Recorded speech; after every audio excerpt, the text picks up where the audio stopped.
I want to make sure that LGBTQ people, trans people, queer people don't get left behind when we are discussing new technologies, because the world that we're building right now is going to become foundational for generations to come.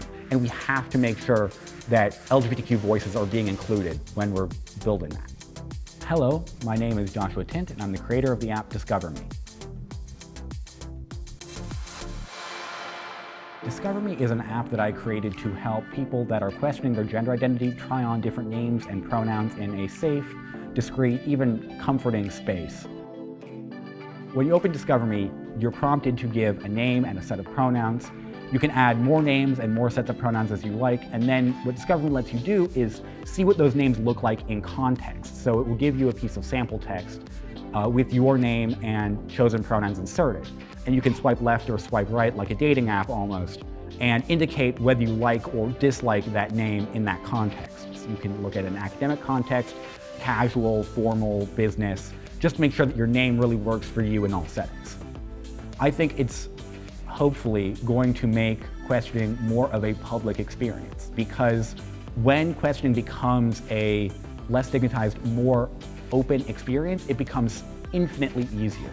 Being able to talk to people that are already questioning their gender identity, that resource is invaluable. It is about the most helpful thing you can have when you are completely lost.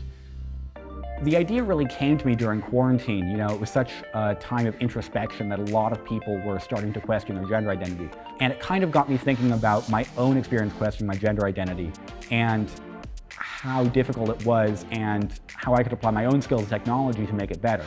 There's such a stigma around the entire process. Even if you are cis, it's normal to question your gender at some point in your life. And yet, rarely anyone talks about it. There just aren't many resources for people that are going through it. So what I wanted to do is create a digital space that would be accessible for you to kind of figure out on your own terms what your own name and pronouns are. Unfortunately, a lot of people just don't have a community physically that will support them as a trans or a queer individual. So providing digital and online spaces for queer people to express themselves is paramount, because it allows people to access those resources without needing to live in an accepting community, because so many people don't.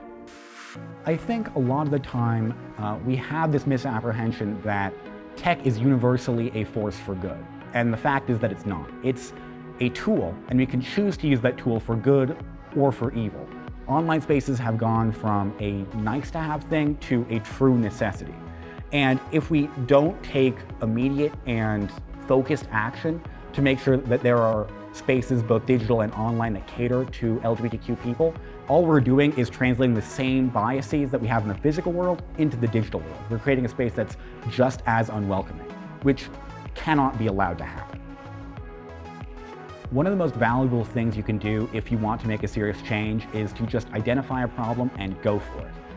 It might not work, it might not even have a high chance of working, but it's still worth it, because at the end of the day, a terrible idea that you actually follow through on is infinitely more valuable than a great idea that just stays in your head forever.